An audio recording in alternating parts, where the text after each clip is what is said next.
Hello guys, तो आज हम बात करेंगे अपने ड्रामा के एपिसोड 11 के बारे में। मगर उससे पहले अगर वीडियो अच्छी लगती है आपको तो मेरे चैनल को सब्सक्राइब करें प्लीज़, और बेल आइकन को भी साथ में दबा दें। तो प्रीवियस एपिसोड में देखा था हमने ओपा जिस तरह दोमिंजो को बहुत दफ़ा मारने की कोशिश करता है लेकिन वो गायब हो जाता है। तो दोमिंजो उसके बैक साइड से आकर उससे कहता है कि तुम मुझे कभी ज़िंदगी में नहीं मार सकते। इस बात से ओपा इरिटेट होता है बहुत ज़्यादा। फिर हम सोंगी को, वो सिमी की और मोम को और सिमी को देखते हैं जो हॉस्पिटल में होती हैं, क्योंकि उसके भाई की जिन लोगों ने हमला किया था उसके पीछे से, उसके बाद उसकी काफ़ी क्रिटिकल कंडीशन होती है और उसके वो इमरजेंसी में होता है, उसकी सर्जरी भी होनी होती है। वो काफ़ी रो रहे होते हैं और हम सोंगी को देखते हैं जो उसके गई होती है अपार्टमेंट में दोमिंजो के, उसे ढूंढने के लिए लाइब्रेरी में। लेकिन उसे वहाँ पर अचानक से कॉल आ जाती है और उसके अपार्टमेंट से वो बाहर आती है। और अपार्टमेंट से बाहर आने के बाद हमें पता लगता है कि सोंगी को पता लग गया होता है, क्योंकि उसने मिरर में वो आदमी को देख लिया होता है जो चेयर के पीछे छुपा होता है उसे मारने के लिए। फिर दोमिंजो को सोंगी कॉल करती है और उसके बाद दोमिंजो वहाँ पर अचानक से टेलीपोर्ट करके आ जाता है उसके गेट के बाहर।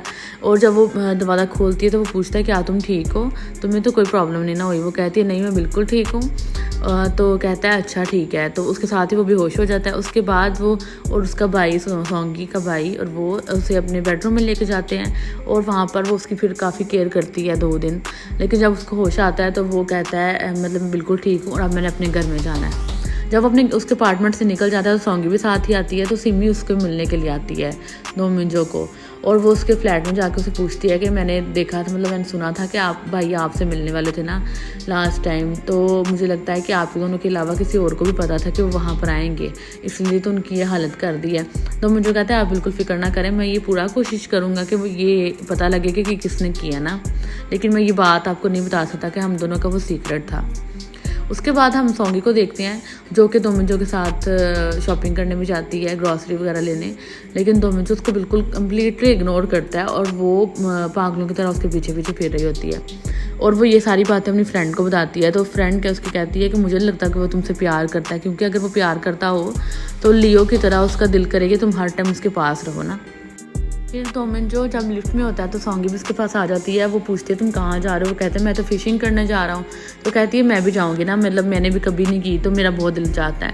तो जब हम देखते हैं कि दोमिंजो पहले मना करता है लेकिन उसकी गाड़ी में बैठ जाती है और वो जाते हैं। फिर वो फिशिंग स्पॉट पे पहुंचते हैं और हम सोंगी को देखते हैं जो वो बहुत एंजॉय करती है, उसको बहुत अच्छा लग रहा होता है, वो बहुत खुश होती है वहाँ पर ना।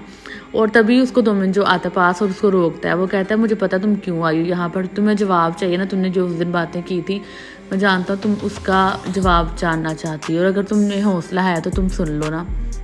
वो कहता है तुम मुझे बहुत इरिटेट करती हो, मुझे तुम्हारे जैसी लड़की बिल्कुल भी नहीं ना पसंद है। तुम मुझे हर वक्त, मैं तुम्हें बिल्कुल भी मेरे अंदर फीलिंग नहीं है तुम्हारे लिए ना। तो मैं बस ये जानना चाहता हूँ कि अभी तो तुम बिल्कुल मशहूर नहीं हो तो तुम इसलिए मेरे पीछे पड़ गई हो ना। तो अगर आज भी उतनी ही सेलिब्रिटी होती जितनी तुम पहले थी तो तुमने तो मेरी तरफ कभी देखना भी नहीं था ना। तो इसलिए मैं ये चाहता हूँ कि तुम मेरी जान छोड़ दो और यहाँ से इसी वक्त चली जाओ।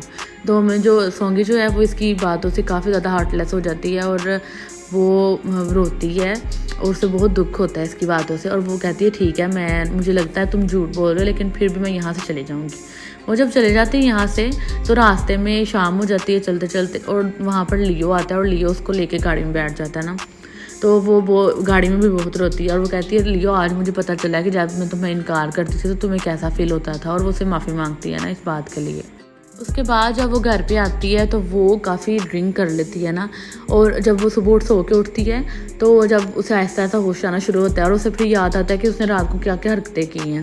पहले तो वो बहुत रो रही होती है और उसके बाद वो अपने रूम में जाती है और दोमिंजो को बहुत ज़्यादा कॉल्स करती है। फिर उसके बाद वो मैसेज खोलती है तो उसमें उसने बहुत ज़्यादा मैसेजेस किए होते हैं दोमिंजो को, काफ़ी ज़्यादा गुस्से वाले भी और रोने वाले भी ना। और फिर उसे अचानक याद आता है जब वो ब्रश कर रही होती है कि वो तो दोमिंजो के घर पे भी गई थी और वो शूज़ लेके गई थी जो दोमिंजो ने इसके चुराए थे, और वो उसे कह रही थी प्लीज़ तुम इसे वापस ले लो क्योंकि मुझे इसको देख के तुम्हारी याद आती है।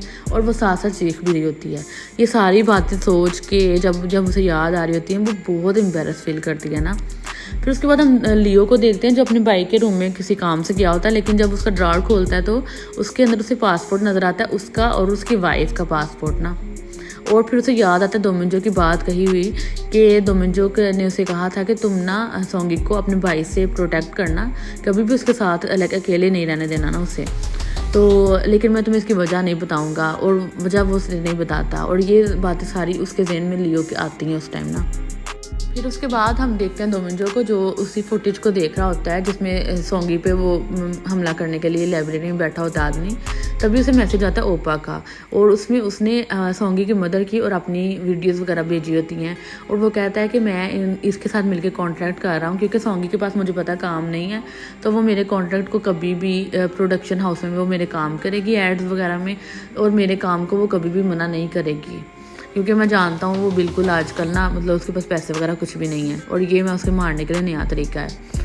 और हम दूसरी तरफ देखते हैं सिमी को। सिमी उसके घर आई होती है सोंगी से मिलने के लिए, और वो कहती है कि मैं तुम्हें एक बात बताना चाहती हूँ कि इतने सालों से जिस लड़के को तुम ढूंढ रही हो, जिस आदमी के तुम मतलब तुम चाहती हो कि तुम एक दफ़ा उसे मिलो ज़िंदगी में, जिसने तुम्हारी ज़िंदगी बचाई थी, तुम उसके बहुत करीब हो, तुम उसे हर टाइम मिलती हो, तुम उसे हर टाइम जानती हो, तुम उसके बहुत करीब हो, लेकिन तुम्हें फिर भी क्यों नहीं नज़र आ रहा ना, तो तुम अपने इर्द गिर्द नज़र दोहराओ। तो सोंगी उसे कहती है कि देखो अगर मैंने ढूंढना होगा तो मैं खुद ही ढूंढूंगी, मुझे तुम्हारे मशवरे वगैरह की ज़रूरत नहीं है, और ना मैं तुम्हारी बात पे यकीन करूँगी। उसके बाद हम देखते हैं दोमिंजो को देखते हैं रोड के अंदर खड़ा होता है, रोड के ऊपर ना। तो तभी उसके वहाँ पर एक कार आती है जो उसकी तरफ बढ़ रही होती है ना बहुत तेज़ी से। तो फिर उसके बाद दोमिंजो टाइम को स्टॉप करने की कोशिश करता है, लेकिन वो टाइम स्टॉप नहीं होता, और वो गाड़ी आके इसे हिट करती है, जिससे वो बहुत बुरी तरीके से मतलब हवा में उछल के नीचे गिरता है और वो बेहोश हो जाता है। और तभी हम देखते हैं गाड़ी रुकती है और उसके अंदर से एक आदमी आकर उसके हाथ से फ्लैश लाइट जो है पेन ड्राइव वो ले जाता है। तो उसके बाद यहीं पर हमारी जो एपिसोड है वो ख़त्म हो जाती है। तो नई एपिसोड इंशाल्लाह जल्दी आएगी। तो अगर आपको एपिसोड्स अच्छी लग रही हैं तो प्लीज़ आप मेरे चैनल को सब्सक्राइब करें और इसे लाइक करें।